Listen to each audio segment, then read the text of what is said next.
Bienvenue dans cette école de prière. 5 vidéos, 5 semaines pour apprendre ou réapprendre les fondamentaux de la prière. Aujourd'hui, nous allons essayer de comprendre ce qu'est la prière.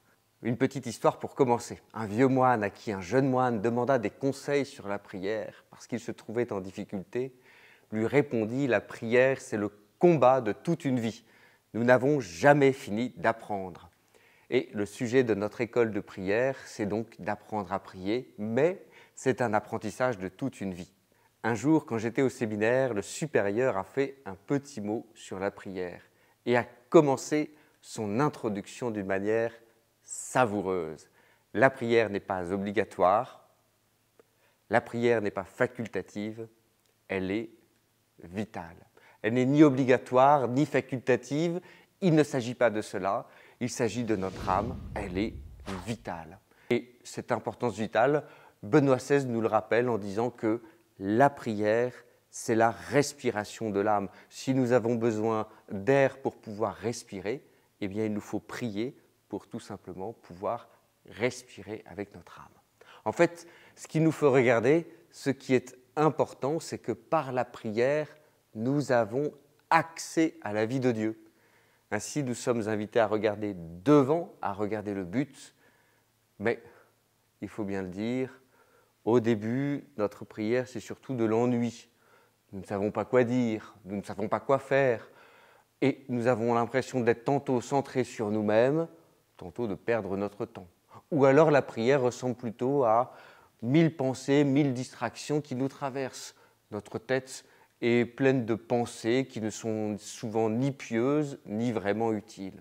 Est-ce que nous prions vraiment dans ces cas-là? Mais en voiture, pour conduire droit, il nous faut regarder loin devant. Si nous regardons juste devant nous, nous risquons fort avec notre voiture de faire des zigzags et nous allons peut-être même finir dans le fossé. Pour conduire droit, il nous faut regarder loin. Donc la vraie question est: pourquoi est-ce que nous venons à la prière? Parce que Dieu nous appelle, dit saint Jean. Lui qui nous a aimés le premier. Parce que nous voulons cette intimité, cette amitié avec Dieu. Parce que nous voulons entrer dans le mouvement d'amour de la Trinité. Si nous pensons que la prière, c'est moins que cela, eh bien, nous nous arrêterons bien rapidement. Nous prions parce que nous voulons entrer dans le projet de l'amour de Dieu, répondre avec amour à cet amour qui nous appelle. Alors ici, dans cette école de prière, de quoi allons-nous parler? De la prière, oui, mais de laquelle? Il y a différentes formes de prière, nous les connaissons, le chapelet, la louange, la prière de l'office, récitée et chantée par les moines et les moniales, la méditation, l'adoration, et il y a 1000 manières de nous unir à Dieu. Ici, nous allons parler de la forme particulière et universelle de l'oraison. On l'appelle aussi le cœur à cœur avec Dieu, la prière silencieuse. En réalité, toutes les formes de prière amènent à une forme de prière silencieuse. Toutes, elles s'achèvent dans le silence et le cœur à cœur avec Dieu. Toutes les spiritualités en parlent. Il n'y a pas d'âme religieuse qui ne soit un jour conduite à ce silence prolongé avec Dieu. Et pour la spiritualité du Carmel, c'est un peu sa spécialité. Cela n'enlève rien aux autres formes de prière. Il s'agit en réalité ici d'imiter Jésus. Dans l'évangile de saint Marc, nous lisons « Le lendemain, Jésus se leva, bien avant l'aube, il sortit et se rendit dans un endroit désert, et là, il priait. » Ah, c'est cela que nous voulons, imiter Jésus pour regarder combien il est proche de son Père. Nous voudrions nous-mêmes être si proches du Père. Très concrètement, une première question se pose, est-ce que nous avons le temps de prier? Alors je voudrais vous raconter cette petite histoire, celle de Cécile, alors que j'étais jeune séminariste. Je rencontre cette jeune pendant un repas et j'aborde avec elle la question de la prière. Cette jeune femme est croyante, mais elle a, me dit-elle, un vrai métier, de vraies occupations et du coup, elle n'a pas vraiment le temps de prier. Alors j'essaye de la convaincre avec ma fougue de séminariste et je lui demande de mettre ne serait-ce que 5 minutes dans sa journée. Mais malgré mes arguments, elle me fit valoir, en plus, l'inutilité de la prière, en tout cas la perte de temps que cela pouvait représenter dans une vie de service et d'action. Moi, j'étais séminariste, mais elle avait un vrai métier. Échec de ce repas et de cette proposition de vivre la prière. Mais au bout d'un an, cette jeune femme revint me voir. « Tu sais, Mathieu, notre conversation m'a marqué lorsque tu es venu manger chez moi. »« Ah oui ?» lui répondis-je. « Ma vie, me dit-elle, est exactement la même depuis un an. Je fais exactement les mêmes choses et pourtant, j'ai mis en place ces 3 minutes, puis ces 5 minutes de prière dans ma vie. Et je puis dire que j'ai changé de cap. J'habite tout ce que je fais, mais autrement. Ma vie est beaucoup plus unifiée. » Voilà, la prière, c'est comme le gouvernail d'un navire. Un gouvernail, ce n'est que 1% du navire, mais c'est pourtant indispensable pour que le navire puisse s'orienter, garder le cap. Que représente 1% de 24 heures? 1% de notre journée. 1% de notre journée, c'est 15 minutes. 15 minutes indispensables pour orienter notre vie, lui donner un cap. Un autre jeune me témoigna que depuis qu'il avait mis la prière dans sa vie, il dit avoir eu l'impression de prendre le TGV, c'est-à-dire que Dieu l'avait emmené beaucoup plus loin que tout ce qu'il avait pu imaginer. La prière, ça ne fait rien, mais ça change tout. Cette jeune fille et cet autre jeune ne pensaient pas que la prière était faite pour eux. Bien souvent, et d'ailleurs le père Marie-Eugène en parle, on pense que les sommets de la vie spirituelle sont réservés à une élite. Pas du tout, dit-il. Prendre le temps de la prière, de l'union à Dieu, n'est pas l'affaire de spécialistes qui consacrent leur vie dans les carmels ou dans les monastères. C'est un apprentissage que nous pouvons tous réaliser. La prière est pour tous, même si il y a différentes modalités dans son exercice. On ne demandera pas à une mère de famille de prier de la même manière ou autant qu'un moine. En tout cas, mettre la prière dans sa vie, ça ne fait rien. Nous aurons probablement la même vie, mais ça change tout. C'est ainsi que nous découvrons comment toute notre vie peut être habitée de Dieu. Alors, la prière est un apprentissage. C'est comme un enfant qui apprend à parler ou comme un adulte qui apprend une nouvelle langue. Au début, l'enfant ou l'adulte a peu de vocabulaire, il a du mal à prononcer des syllabes, à reconnaître les intonations, à mettre le sujet ou le verbe là où il faut. Personnellement, j'ai vécu 1 an avec des Chinois sans percevoir quand ils parlaient entre eux les différentes intonations. C'était impossible à mon oreille occidentale de percevoir cela. Pourtant, mon oreille, peu à peu, s'est habituée et a commencé à percevoir les différentes subtilités de la langue et du langage. Ne soyons pas surpris. Commencer à prier, c'est avoir l'impression de tirer l'eau du puits ou l'eau d'un puits à la force des mains. C'est un grand effort et si nous ne sommes pas un peu musclés, cela est très difficile. Et ainsi, rassembler ses pensées, entrer dans le recueillement, découvrir la parole de Dieu, la méditer, la comprendre, etc., ce n'est pas simple au début. Cela demande un apprentissage. Ce n'est pas étonnant que beaucoup, malheureusement, se lassent ou se découragent quand ils commencent à prier. On prie 15 jours, 1 mois, mais n'en percevant pas les fruits et les effets, étant submergés par les pensées parasites ou butant pour comprendre l'Évangile, nous abandonnons. Nous étions pourtant engagés à faire 15 minutes de prière pendant 1 mois, pendant plusieurs semaines. Nous étions décidés, résolus, et nous abandonnons. Alors l'enjeu de cet apprentissage, nous allons le découvrir au fur et à mesure de ces 5 semaines, c'est cette intériorisation, cette descente en nous-mêmes. Pourquoi ? Parce que Dieu habite en nous. C'est fondamental. Dieu habite en nous. Nous sommes les temples de l'Esprit Saint, nous dit saint Paul. Dieu a créé le monde et cette création, il la soutient par sa présence. Il est donc partout présent, mais cette présence est encore plus forte dans la personne humaine à qui il donne la grâce d'être son enfant. Par le baptême, je découvre un Père qui m'aime, que j'apprends à connaître et à aimer. La prière n'est pas d'abord une technique, c'est très important de comprendre cela. même s'il y a des choses, nous le verrons au cours des semaines, qui vont nous y aider. Mais il n'y a pas de manuel parfait. Ce n'est pas une technique que nous réalisons et du coup ça fonctionne. C'est d'abord une relation, c'est un Père qui nous aime. Pour ce qui est des outils, nous les découvrirons et nous les aborderons lors de la seconde vidéo. Mais avant tout, comprenons aujourd'hui que la prière est une relation. C'est un chemin personnel, d'intimité avec Dieu. Il n'y a pas deux prières qui soient pareilles, non seulement entre des personnes, mais d'une journée sur l'autre. Dans la prière, nous dit Thérèse d'Avila, et comprenons cela, intégrons cela. Dans la prière, il ne s'agit pas tant de beaucoup penser que de beaucoup aimer.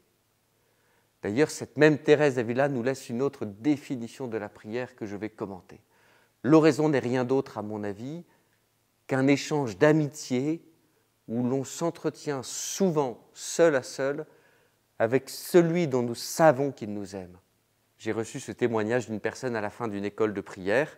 Elle me dit ceci: « J'ai passé toute ma vie à réciter des prières, mais je me rends compte que prier, c'est une relation d'amour. Lui dire que je l'aime. Une relation d'amour. Et une relation d'amour réclame du temps. C'est sur le temps que cette relation d'amour va s'affiner, s'approfondir, se dévoiler, se découvrir. L'oraison est un ajustement permanent. Au fur et à mesure des jours, je découvre comment mieux entrer et mieux découvrir cette relation qui m'est donnée avec ce Père qui m'aime. Alors aujourd'hui, je ne vous donnerai que peu de choses pratiques. Ce sera la seconde vidéo. Pourquoi? Parce qu'il faut plonger. Il faut plonger pour attendre. C'est plus facile de faire comprendre ce que c'est qu'une chrysolite en la voyant plutôt que quand quelqu'un nous la décrit. Une chrysolite, c'est une pierre précieuse, mais qui ici a une idée de ce à quoi elle ressemble? Par contre, si je vous en montre une image, eh bien, c'est tout de suite plus clair pour vous. Alors ici, cette semaine, je vous invite à essayer de livrer votre cœur pour entrer dans cette intimité. Essayez des choses, soyez libre, faites en sorte de découvrir pour entrer dans cette relation avec votre cœur. Alors, qu'est-ce qui va nous y aider? Cette semaine, vous allez donc plonger. Vous aurez des petites méditations en vous inscrivant à l'école de prière que vous recevrez tous les jours par mail. Des petites méditations que vous lisez si vous le souhaitez. Peut-être vous aurez d'autres choses qui vous y aideront. Mais débrouillez-vous. Pour apprendre à nager, il faut plonger, il faut sentir l'eau, comprendre sa logique, être éclaboussé par elle. Si vous attendiez une méthode parfaite, vous ne l'aurez pas. Je vous invite plutôt à ouvrir tout grand votre cœur et votre liberté pour entrer en relation avec celui dont nous savons qu'il nous aime. Avec celui dont nous savons qu'il nous aime, nous dit Thérèse. La bonté de Dieu, il nous aime. Et c'est ainsi que commence la Genèse. Dieu a créé le monde bon. Et pour se tourner vers Dieu, il faut une relation de confiance. Je vais rencontrer ce Dieu qui est bon et qui m'aime. Thérèse de l'Enfant Jésus dit cette phrase magnifique, c'est la confiance et rien que la confiance qui doit vous conduire à l'amour. C'est un échange d'amitié. Dans l'amitié, nous n'avons pas peur d'être nous-mêmes. Ainsi, dans la prière, nous n'envoyons pas un hologramme de nous-mêmes, une belle idée de nous. Oh, quelle est la prière parfaite que je dois faire pour être agréable à Dieu? Non, l'amitié réclame tout notre être. Ne trichons pas sur nos sentiments, sur ce qui nous habite, exposons ce qui nous habite au Seigneur, présentons-nous tels que nous sommes. Dans l'amitié, nous prenons le temps aussi d'écouter l'autre. Un ami, c'est quelqu'un avec qui l'on sait se taire ou rester en silence, que l'on sait écouter. Or, Dieu nous parle par Jésus. Regardons Jésus. Entrons dans le cœur de Jésus grâce à l'Évangile. Cet Évangile qui est la parole de Dieu, dit inversement, c'est Dieu qui nous parle. Qu'est-ce qui se passe dans le cœur de Jésus lorsque l'aveugle de Jéricho l'appelle de toutes ses forces? Qu'est-ce qui se passe dans le cœur de Jésus lorsqu'il est trahi par Judas, lorsqu'il vit à Nazareth avec Marie et Joseph, lorsqu'il appelle ses disciples. Regardons Jésus dans l'Évangile, écoutons battre le cœur de Jésus, son cœur humain, son cœur divin. Et alors notre sensibilité perçoit, entrevoit le cœur de Dieu. Ainsi, l'oraison, c'est chercher la compagnie du Christ. Mais encore une fois, il ne s'agit pas de beaucoup penser, mais de beaucoup aimer. C'est vrai qu'humainement, au vu du rythme de vie d'un étudiant, d'une mère de famille, de, je pense, la majorité d'entre nous, c'est impossible de placer un temps de prière dans notre journée, et encore moins tous les jours. Mais si c'est impossible humainement, c'est précisément parce que c'est quelque chose qui vient de Dieu et non de nous. Dans ma paroisse, quand je visite les familles, c'est toujours l'occasion d'un émerveillement. C'est édifiant de voir combien des couples ou d'autres personnes veulent avancer vers Dieu et lui donner leur vie. Et il faut bien dire, les responsabilités et les tâches, au sens noble du terme, sont grandes et chronophages. Mais il s'agit ici de changer d'esprit. Il ne s'agit pas de mettre quelque chose en plus dans notre journée, qui est déjà complètement remplie. Il s'agit d'une conversion. Mettre la prière dans sa vie, c'est une conversion. C'est un temps où l'on ne fait rien, où l'on n'est pas productif, alors que nous pourrions mettre une machine en route, nous occuper des devoirs d'un tel, etc., etc. Et c'est difficile d'en voir l'utilité quand notre journée est donc si remplie. Un prêtre me donnait cette phrase magnifique. En fait, vous n'allez pas, parce que vous priez, perdre 5 minutes, 10 minutes, 15 minutes dans votre journée, mais vous allez gagner 24 heures. Pourquoi ? Parce que tout prend un sens. Ce n'est pas seulement de temps dont nous avons besoin pour mettre la prière dans notre vie, c'est d'une conversion. Alors, 5 petites décisions concrètes pour cette conversion que nous pouvons prendre jusqu'à la prochaine vidéo. Et donc, l'idée, c'est de prendre une semaine pour plonger, pour se rendre compte de ce que c'est que la prière et d'essayer des choses. Alors, 5 petites pistes. 1. Mettre un temps de prière tous les jours, même s'il est modeste. Décider d'une durée et m'y tenir. Je mets 5 minutes, 10 minutes, peu importe, mais je m'y tiens. Une durée. 2. Pendant ce temps, j'ouvre la parole de Dieu. Par exemple, l'évangile du jour sur une application sur mon portable ou sur un livre en lisant une méditation que je reçois.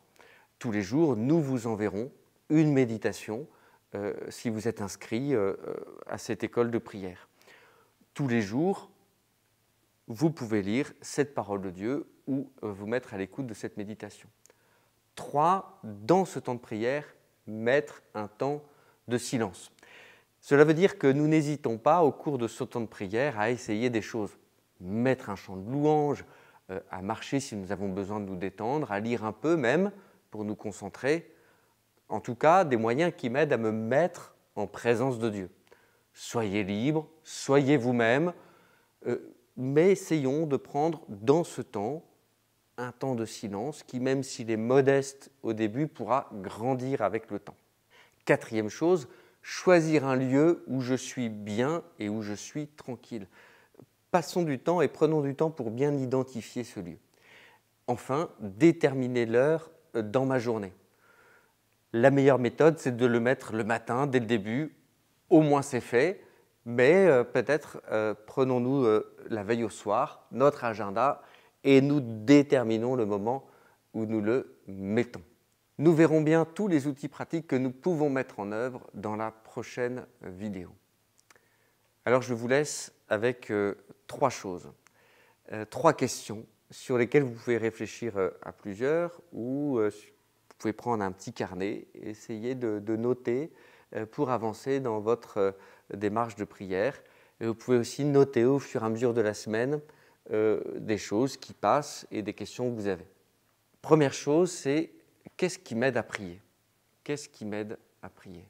Deuxième question, qu'est-ce qui me fait peurs dans la prière? Éventuellement, quels ont été mes échecs et du coup, pourquoi est-ce que j'ai peur? Et enfin, troisième question, est-ce que je cherche à développer cette proximité, cette amitié avec Dieu? Est-ce que j'en ai le profond et l'envie, le désir? Est-ce que j'ai envie d'aimer Dieu et de me laisser aimer par Dieu? Voilà, je vous souhaite une bonne prière. Nous sommes en communion pendant toute cette semaine et nous nous retrouvons la semaine prochaine avec une nouvelle vidéo. Bon courage!